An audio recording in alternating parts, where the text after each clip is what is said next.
mipango ya shetani, you will remain to be captive. Hallelujah.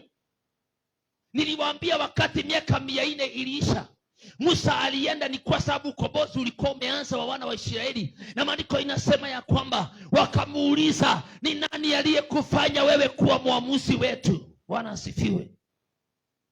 Ni vizuri kujua season ya Mungu. Haleluya.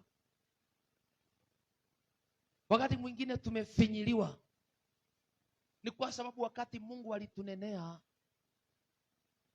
sisi tunataka ifanyike saa hiyo hiyo. Praise God.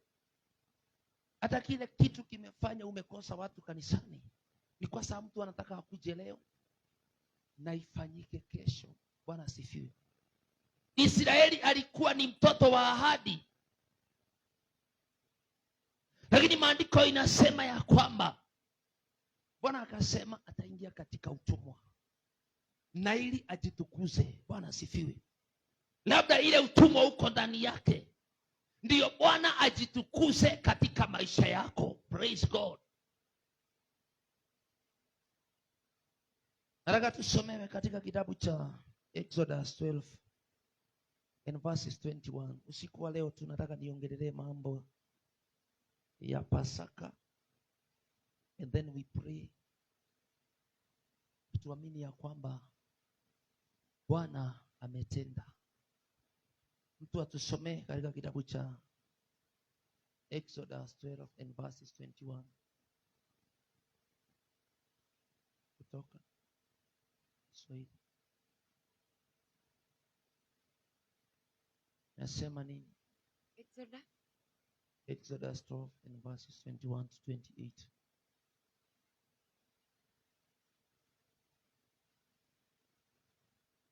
Hapa ndipo Musa akawaita wazee wa Israeli na kuwaambia, nendeni mkajitwalie wanakondoo kama jamaa zenu zilivyo, mkamchinje Pasaka.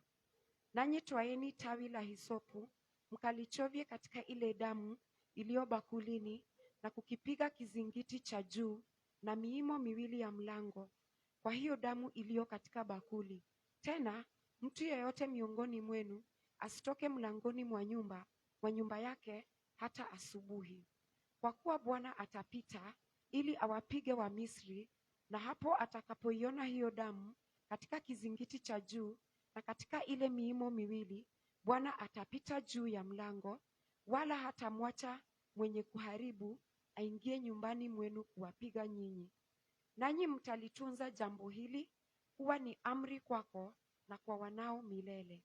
Itakuwa hapo mtakapoifikiria hiyo nchi Bwana atakayowapa kama alivyoahidi, ndipo mtakapoushika utumishi huu. Kisha itakuwa hapo watoto wenu watakapowauliza, ni nini maana yake utumishi huu kwenu? Ndipo mtawaambia, ni dhabihu ya Pasaka ya Bwana, ya kuwa alipita juu ya nyumba za wana wa Israeli huko Misri, hapo alipowapiga Wamisri, akaziokoa nyumba zetu. Hao watu wakainama vichwa na kusujudia. Hallelujah. Amen. Bwana Yesu asifiwe. Nataka niongee na mtu usiku wa leo, ni kwa sababu wakati mwingine tumenenewa na ujumbe ukaja, na ikafika mahali huo ujumbe ukakosa kutusaidia. Bwana asifiwe. Jana nilikuwa nimeenda mahali na nikaona mtu mmoja amepigwa na kansa. Amepigwa na kansa hapa yote, hata hawezi akainuka hivi, kuanzia huko mpaka kule chini ni kidonda. Bwana asifiwe. Nikaona mwingine amepigwa na kansa, ulimi yote iko nje. Praise God. Maandiko inasema mtumishi wa Bwana Musa akawaambia wazee, mtafute mwana kondoo mchinje, alafu mchovye damu mpake kwa milango yenu. Haleluya. Wakati Bwana atakuwa anaharibu wa Misri, nyinyi ataruka nyumba zenu. Bwana Yesu asifiwe. Maana ya Pasaka wakati ule alikuwa ni Israeli. Praise God. Leo hii wewe ndiye uko chini ya jua. Kuna mambo mengi sana ambayo yamefuata watu. Bwana asifiwe. Watu wanalia usiku na mchana. Enda mahospitali uone magonjwa. Niliona mtu mmoja amebeba madawa, karatasi imejaa. Hiyo anakunywa kwa siku moja. Praise God. Zingine anadungwa, zingine sijui anafanyiwa nini. Bwana Yesu asifiwe. Hata kama tutakosa mambo makubwa, lakini Bwana atuondolee maradhi na atuondolee magonjwa ile imejaa kwa watu wa mataifa. Praise God. Watu wanakunywa madawa ya presha, wanajidunga ya sukari. Bwana asifiwe. Watu wamekufa na corona. Hallelujah. Watu wamekufa na diabetes. Praise God. Nataka nikuoneshe kile inamaanisha wakati ambapo Bwana anasema nitawaruka. Praise God. Usiku wa leo ninataka uombe ombi. Ni kwa sababu ni mara moja kwa mwaka. And if you don't apply faith, utabaki Misri. Praise God. Kuna watu walitoka Misri wakaenda na wana wa Israeli, lakini roho ya umisri haikutoka ndani yao. Haleluya. Kuna watu wameokoka na wanamjua Mungu, lakini roho ya umisri haijaondoka kwao. Hawana imani kwa Mungu kabisa. Haleluya. Hata kama wameshamuona Mungu, hata kama wameona miujiza, hata kama wameona yale mambo Mungu amefanya, bado hawajaamini. Ile roho ya umisri bado iko ndani yao, na hiyo ndio inakula kanisa. Haleluya. Ni kwa sababu umekuja hapa, Bwana amekunenea, umeona miujiza ikifanyika, oleo si unakani kana kwamba haujamuona Mungu. Praise God. Maandiko inasema katika usiku ule Bwana akaachilia malaika wa kifo. Bwana asifiwe. Katika mwaka huu wa 2022 Mungu tu aone huruma. Praise God. Na sisi watumishi wa Bwana tuombe, tusijiingishanishe na siasa. Bwana asifiwe. Wachani tusimame tu mahali, hata kama utaongea, ongea kwa umbali sana, lakini kile kitu utafanya ni uombe zaidi. Praise God. Nataka usiku wa leo tumwambie Bwana, otoria mwathani warugire Aisraeli. Praise God. Maandiko inasema the following day hakuna nyumba haikuwa na kilio. Mwathani aoshwe.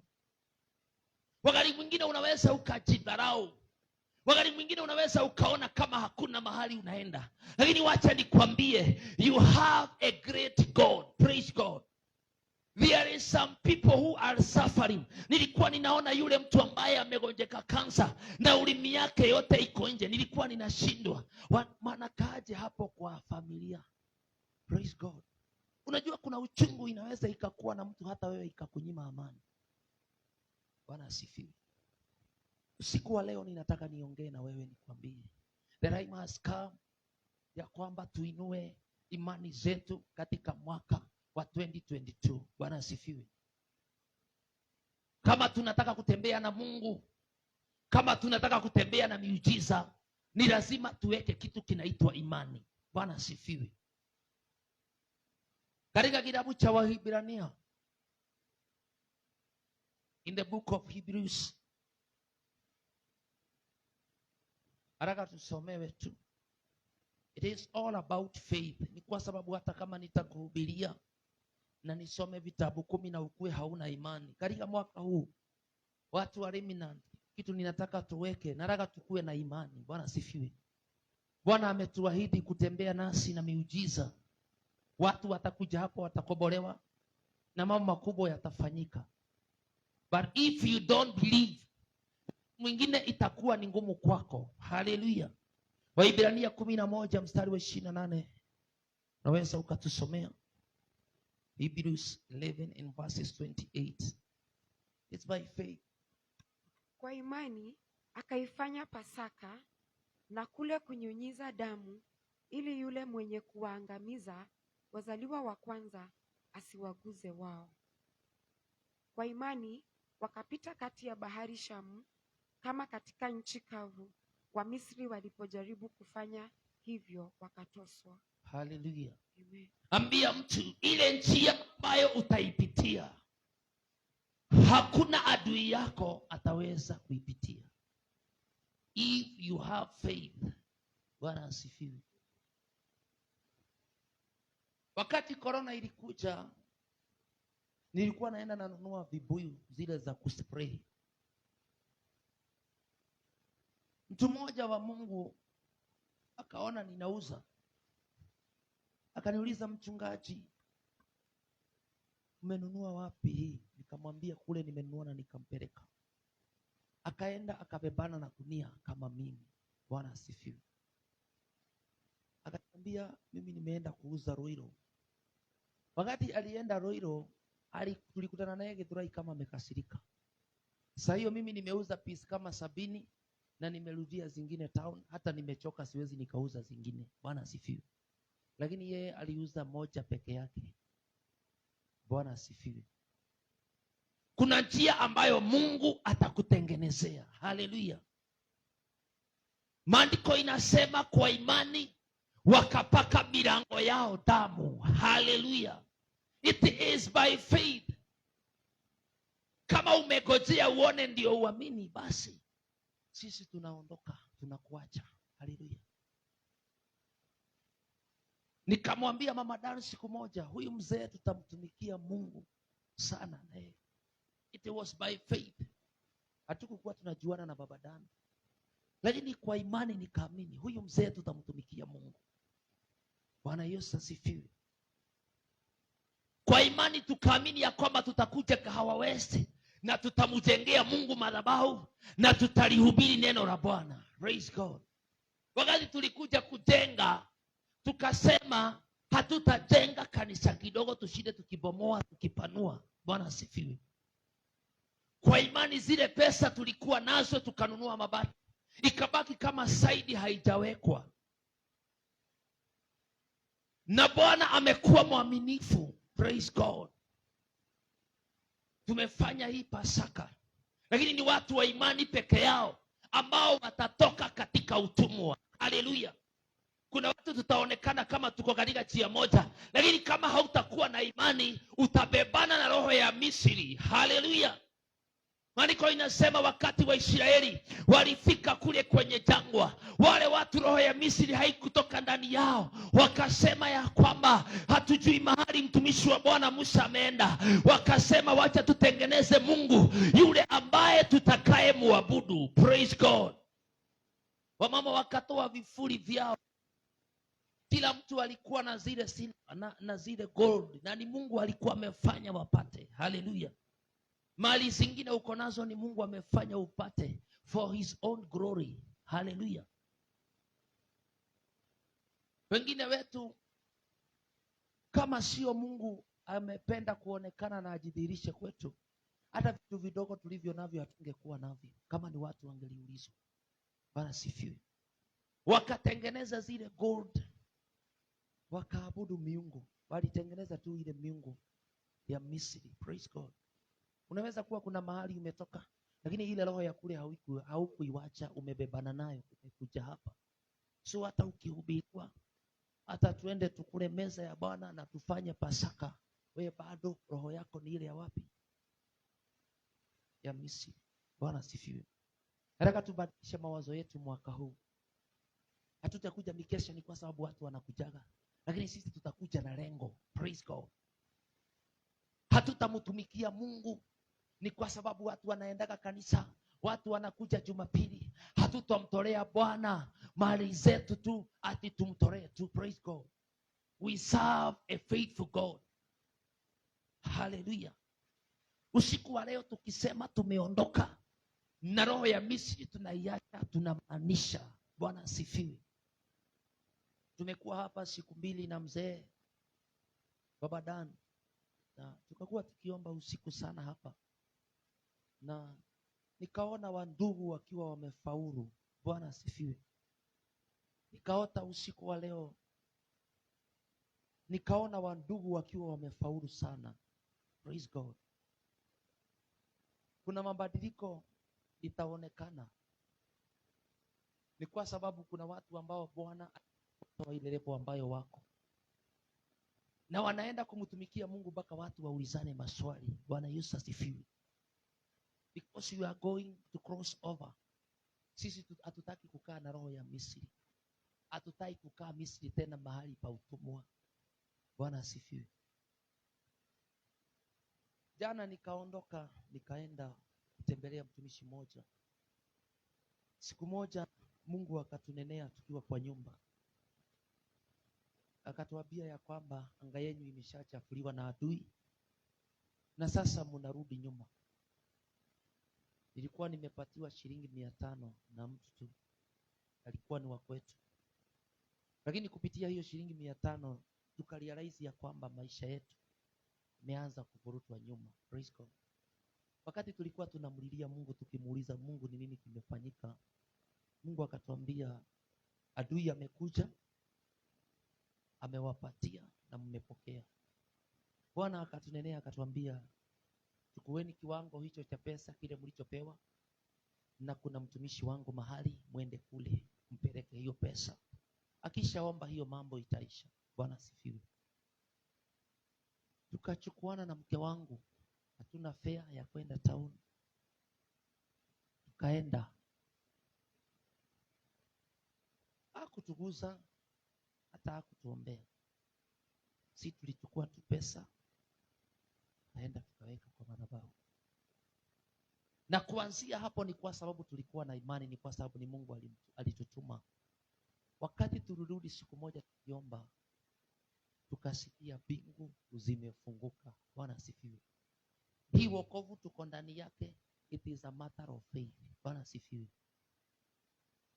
Wamama, ningetaka mrudi on drawing board, ni kwa sababu ile mambo nilisikia mliongea, hamna project kubwa, lazima tukue na vision kubwa. Bwana asifiwe.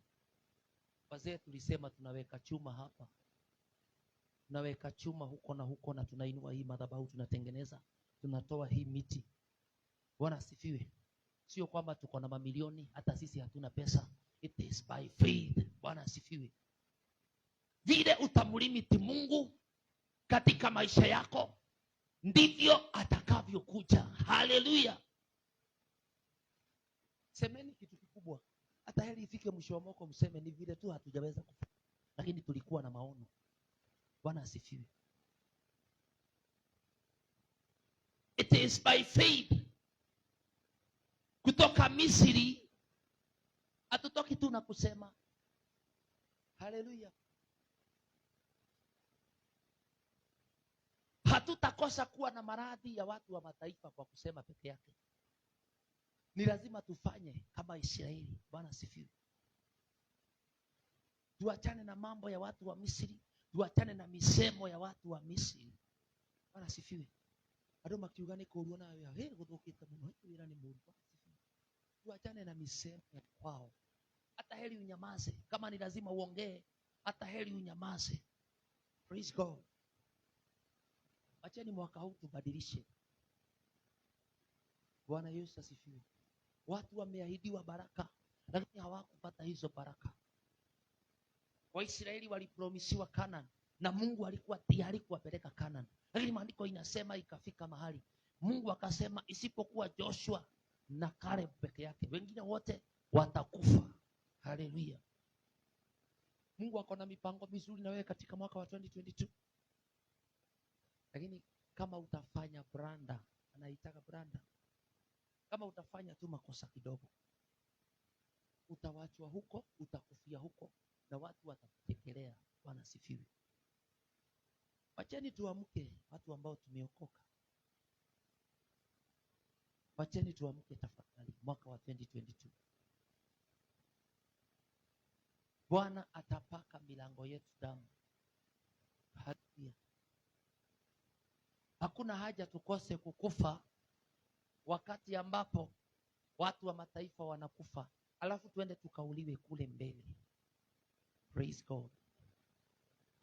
Ni kwa sababu yule Mungu ambaye tumefuata, mahali tumefika, ni Mungu ambaye akikasirika amekasirika. Praise God. Maandiko inasema wakati Musa alitoka mlimani, akaambiwa na Mungu, sikia watu wako wale tuliowatoa Misri vile ambavyo wanafanya, kwa sababu walikuwa wanashangilia. Bwana asifiwe. Biblia inasema wakati Musa alikuja akiwa amekasirika, akawaita watu wote, akawaambia mtu aingie kwa nyumba ya ndugu yake amuue. Bwana asifiwe. Maandiko inasema sijui walikufa watu 1000 ngapi kwa siku. Imagine Mungu amekutoa Misri kuokoa, kwa sababu kutolewa Misri ni kuokolewa. Bwana asifiwe. Akafanya miujiza wakati maadui walikufuata, akakuvukisha katika lile bahari la Shamu. Ni kwa sababu haukuwa na otherwise Waisraeli wangekufa hapo, kwa sababu mbele yao ilikuwa ni bahari na nyuma yao maadui wamewafuata na mikuki. Hivyo ni kusema ya kwamba kama mkuki haitakuua, utajirusha kwa bahari ufanye nini? Ukufe. Lakini Bwana akaachilia tu nguvu zake. Maandiko inasema akaifanya njia. Haleluya. Wakati mwingine hauwezi ukajua ni maadui mangapi wanakufuata, kama tu Bwana anaweza akakufungulia uone. Wale watu wanasema you will not make it, ni wangapi ungejikakamua. Haleluya. Wakati mwingine Mungu angekufungua macho uone wale marafiki zako wamekuzingira, wale ambao unaambiaga siri zako, uone yale mambo wanakuwaza, ungeamuka. Praise God. Lakini kwa sababu hatutakosa kuongelesha watu, hatutafanya kuwa watu kuwa maadui. Kile kitu tutafanya, tutamtafuta Mungu. Bwana asifiwe. Maandiko inasema wakati Waisraeli walizunguka katika ile milima, Bwana akawaambia sasa imetosha, nendeni mkapossess kule nilisema. Haleluya. Tumwambie Bwana tu tupatie nguvu mwaka huu. Haleluya. Ni kwa sababu kile tumekosa ni nguvu za Mungu. Nguvu za Mungu ndizo zimekosa. Kwa nini nguvu za Mungu zimepotea na zimeondoka kwetu? Kwa sababu jambo la kwanza, watu wengi wamekosa utakatifu katika maisha yao. Haleluya. Acheni niwaambie, kama kuna kitu kitatutetea wana remnant, ni kitu kinaitwa utakatifu. Tunaweza kesha, tunaweza hata funga siku 20, tufunge siku 40, lakini kama hakuna utakatifu, acheni niwaambie tutazunguka hapo. Bwana asifiwe. Kitu ya kwanza, ukiondoka hapa ni kwa sababu tumekula Pasaka. Enda uangalie utakatifu. Praise God. Sisi tumeokoka wote, hata wale hawakuokoka najua wataokoka. Hata mimi nimeokoka ingine. Bwana asifiwe. Ni kwa sababu shetani amefichanisha mambo kwa watu wa Mungu, wakose kuona dhambi yao, ndio wakati wanaenda mbele za Mungu anatoa, anasema hii amefanya. Praise God. So ukitoka hapa, kile kitu ninataka uende ulinde sana kuliko vile unalinda wallet, ni utakatifu. Haleluya. Vijana wale mko hapa, hatutaki tukue na vijana wakuja wanarukaruka hapa, alafu wakitoka huko wanatembeana wenyewe, wanafanya vituko na sarakasi. Tunataka vijana ambao watakuwa na Mungu ndani yao. Bwana asifiwe. Mliona hapa tukiruka mwaka, tulikuja hapa tukaomba nikiwa na mke wangu, Mungu akatuambia usiku huo na watu hawatavuka mwaka kama hawajafunguliwa. Wakainuka watu wachache. Hata niliona mama Nyambura na maji, sijui alitoa wapi, alikuwa anamwagilia mtu. Praise God. Kwa sababu kama wakati mwingine hatutatafuta Mungu tukue na nguvu mingi, wakati mwingine tutangangana. Praise God. Lakini mwaka huu ni kwa sababu Bwana ametupatia kazi kubwa, hatutaki kungangana. Kitu ya kwanza, tutalida utakatifu. Haleluya. Mtu ambaye amelida utakatifu atangangania. Haleluya. Na hataweza kujizuilia kukosa kumtumikia Mungu. Praise God. Kwa imani wakapaka ile milango damu. maandiko inasema yule malaika wa kifo wakati alikuja hakuwagusa. Anasifiwe. Katika mwaka wa 2022 hautaguswa wakati watu wa mataifa watakuwa wanaguswa, katika jina la Yesu Kristo. Amen. Kwako hakutapatikana kansa, kwako hakutapatikana diabetes. Praise God. Tuaseme amen. Kwako hakutapatikana maradhi ambayo hayana majina. Haleluya. Mwaka huu hautalala njaa. Utalala njaa wakati ambapo chakula iko hapo. Bwana asifiwe. Jana nilikuwa naongea na mzee moja, alikuwa ananishuhudia kuhusu mke wake vile amebadilika. Ni wa hapa, huyo mzee atakuja tu. Akaniambia, imagine mke wangu anapika chakula na niye amepika na hawezi akauma. Bwana asifiwe. Kuna wakati tulilala njaa mimi na familia yangu. Sio kwamba tulikuwa tumejifunga. Nilijaribu kutafuta ujanja wote mpaka ikafika saa 5 tumeenda kwa mtu akatupatia mboga na akatupatia unga. Kukuja na ni saa 6 ya usiku tumefika kwa nyumba kujaribu kuhakikisha stove haina mafuta. Mke wangu akajaribu kupandisha dambe achome aone kama tutakula. Kalala njaa. Anasifiwa. Hata kama utalala njaa ukimtafuta Mungu. Praise God. Kama tukubali, hakutakuwa na kuhangaika kitu. Anasifiwe. Sasa tunaondoka kwenda kuwatangazia. Isaia inasema ya kwamba Roho wa Bwana yu juu yangu, kwa kuwa nimetumwa niende nikawatangazie wale watu ambao wamefungwa habari za kufunguliwa kwao. Praise God. Tutakuwa maabasenda wa kwenda tukitangaza habari za Bwana. Hatutakuwa tunatangaza kufungwa kwetu. Sijui mimi nimefungwa na nini, sijui ni nini imenifanyikia. Sasa wewe utaenda kutangaza. Utakuwa ambassador wa kuambia mtu, kuja Mungu atakufungua. Praise God.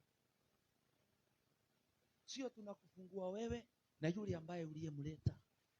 Haleluya. Hii mwaka haitakuwa hivyo. Sema nimekataa. Sema nimekataa. Na uamini useme mimi nimekataa. Mimi nitawafungua watu, sio mimi nitafunguliwa. Praise God. Hii mwaka tutaondoka. Ara Mungu akitusaidia tunaweza tukafanya crusade moja na kuru. Praise God. Sisi hatujaitwa kwa hawawezi kushindage hapa. Watu wasiote wakikataa kusikia, tunaenda kwa watu wa Githurai. Watu wa Githurai wakikataa kusikia baba mnene, tunaenda kwenye Meru. Kuna watu huko wamefungwa. Kuna watu wanahitaji Mungu. Bwana asifiwe. Maono yetu haijafika Kawa West. Mungu alitupatia anga ya Kenya na alijua. Haleluya. Unajua watu wanaweza sasa anajaa hapa tu. Kawa West ndio ame. Bwana asifiwe. Mimi kuna kitu moja ninajua. I have a great God. Kule nimetoka. Haleluya. Kiangalia mikono yangu imejaa alama. Nilikuwa ninachoma makaa kule Narok. Unaona basi ya Githurai, ulikuwa unakata kuni na sio miti kubwa umekata, zile miti za kungoa, unapanga inakuwa juu kama hiyo basi ya Githurai, unaenda unakata, unafunika hiyo makaa na unamaliza kama miezi 2 kama hujawahi oga. Nani amemaliza miezi 2 kama hajaoga hapa? 2 months. Huko hakukuwa na maji, kule kulikuwa. Siku moja tukakosana na ndugu yangu, akachukua shoka akainua juu, nikaona ataniua, nikapotea na kulikuwa ni msituni usiku. Bwana asifiwe. Kulikuwa ni usiku na ni msituni, na kule nilikuwa kama watu wameenda nalo. Kuna mtu anajua mahali kunaitwa Mosiri, ni zaidi ya kilomita 200 kutoka kwa msitu, na unapita kwa msitu ukitoka huko. Ukipata nyumba moja ni Manyata na hujui mahali iko, kwa sababu iko katikati ya msitu. Kule ni kwa Wamasai. Bwana asifiwe. Lakini nikaondoka tu, nikakuja usiku, nikapata mahali nikakaa, and the following day nikafika mahali nikatokea town. inaitwa Inturiri. Ndio mahali nilikuta ule alikuwa anaitwa Kariuki. Ule alikuja hapa, nilikuwa na kinyasa na koti ya leather na nimekaa mwezi 2 sijaoga. Bwana asifiwe. Hapo ndipo wakanipatia kazi ya kushona viatu. Kule mimi nimetoka ndio mbali. Haleluya. Siku moja nakumbuka nikiwa Narok. Sijui ni nini ndugu yangu huyo tulikuwa tunaishi naye Kariuki aliona, lakini alinikimbia mbio ikiwa na yeye akatoroka. Nikajaribu kumfuata kwa sababu sikukuwa na pesa ya kukula, lakini siku alienda akajificha akaenda kwake. Sasa wakati nilizunguka nikamtafuta, sikumpata. Nikaenda kwake kitu kama saa 5 ya usiku, nikagonga gonga. Bibi yake akaniuliza unataka nini? Nikamwambia ninataka kuona my brother. Nikaona ndugu yangu akitoka, kwa sababu ilikuwa ni nyumba ya ni double, akitoka na huko ndani akipanguza mdomo. Praise God. Kaondoka nikiwa moyo wangu umeumia. Bwana Yesu asifiwe. Haraka nikuonyeshe kule nimetoka. Wakati mwingine ndio mimi ninasema hata Mungu akiitisha kila kitu niko nayo, siwezi nikarudi kule nilikuwa nimetoka. Bwana asifiwe. Kuna wakati nilikuwa nachezea wa Masai keyboard hii, wakasema ati Kikuyu ni wezi. Wazee wa kanisa wakanitolea rungu, wakanipiga na rungu, na nilikuwa zaidi ya kilomita 100 kwa msitu. Wakasema tutakuua. Mzee mmoja akaniita akanipembeleza, akaniambia sema ni wewe umeiba, mimi nitakulipia. Nikamwambia siwezi sema nimechukua na sijachukua, hata kama wataniua itabaki ya kwamba sikuchukua. Praise God. Mungu akanitetea kwa ghadhabu ya Wamasai. Praise God. Wakati nilikuja Nairobi, nikakuta Nairobi imenigojea, nikaenda pale Muthurwa. Wakati kumenyesha, kuna watu wanaoshaga viatu. Praise God. Kwa sababu sikuwa na pesa, nikaona watu wanaosha viatu, nikaenda nikatafuta kasuku, nikakuja nikaweka hapo, nikaanza kupanguza watu. Akakuja kijana moja alikuwa bubu, hakukuwa anaongea. Akasema hiyo kasuku ni yake, na kwa sababu haongei, kila mtu akamshika mkono na tumejaa hapo, akachukua kasuku. Bwana asifiwe. Nikatoka kutoka Muthurwa nikaenda mpaka Kariakoo. Nikaenda nikanunua kadoo kengine kakubwa. Wakati nilikuja, kwa sababu tulikuwa tunaosha, tunapatiwa 10 hapo, tunaosha watu miguu. Akasema tena ile ni yake, na akaleta shida. Sasa mimi nikihesabu amechukua ya kwanza na ni ya pili, nikakasirika. Nikamchukua, na kulikuwa kumejaa maji kwa sababu ni wakati wa mvua. Nikamwangusha kwa maji. Bwana asifiwe. Wamama wakasema nduru. Wakasema huyu mtu hata hana huruma, ni bubu anafanya hivyo. Ukienda Muthurwa sio Nairobi ya kawaida. Bwana asifiwe. Mtu asemage nitakugonga, huwa anakugonga. Praise God. Wakainuka watu wa mkokoteni wakasema huyu tutaua. Na unajua Nairobi ukikimbizwa, hakuna mtu anajuaga kama wewe ni mwizi ama umefanya nini. Praise God. Sasa nikiwa nimefuatwa na watu, mtu mmoja alikuwa ameniona, sikuwa nimekaa hapo sana kwa sababu nilikuwa mgeni. Akasema mtu mmoja amguse. Bahati mzuri alikuwa ni mtu wa hapo. Praise God. Mungu akaniokoa. Bwana Yesu asifiwe.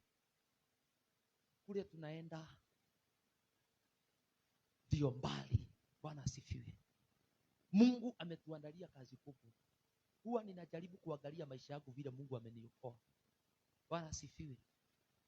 Mimi nishawahi potea kwetu, nikakaa zaidi ya 6 months kama hakuna mtu anajua kule niko. Baba yangu akakuja siku moja kunitafuta, nikamuona. Wakati nilimuona nikalia. Akaniambia si urudi nyumbani. Nikamwambia ni sawa, nitarudi. Bwana asifiwe. Mungu kuna mahali amekupitisha, hajakupitisha ndio uangamie. Ndio wakati utasimama mbele za watu wa Mungu utapata kitu cha kusema. Bwana asifiwe. Wakati mwingine tumehangaika tukaona Waisraeli hii hatungekuwa na hilo jambo la kujitia moyo na kusema vile Bwana alifanya ishara na miujiza. Bwana asifiwe. Kuna mtu mmoja aliniona juzi, akasema sasa naweza nikasema kuna Mungu kama ni wewe unakaa hivi. Bwana Yesu asifiwe. Tutoke huko. kuna mahali Bwana anataka kututoa. Ni ombi langu katika mwaka wa 2022, wewe amua kufanyia Mungu kazi. Praise God. Si Bwana ametuvukisha, si kulikuwa na corona? Hakuna mtu amegonjeka corona, hakuna mtu amekufa na corona. Praise God. Watu wamekufa. Mimi nimeona mabishop wakivaa barakoa 3 kwa sababu ya kuhofia na kuogopa. Sisi tulikuwa kwa ushirika wakati corona ilikuwa juu na tulikuwa tunajaa. Praise God. Na hakuna siku moja tulitoka huko kama tuko na hofu. Hallelujah. It is my prayer that we are going to serve God katika mwaka wa 2022. Amen. Usiku wa leo nataka tukue na ombi. Nataka watu wapewe bahasha, kwa sababu nataka tutoe dhabihu, alafu tufuatanishe na maombi. Praise God. Baba Dan, kama kuna mtu hajachukua bahasha unaweza ukampatia. Ni kwa sababu tunataka, tutakuja hapa, tutatoa hizo sadaka zetu, alafu kila mtu atapiga magoti mbele za Bwana na tutamwambia Bwana, mwaka huu Jehova utufiche. Hallelujah.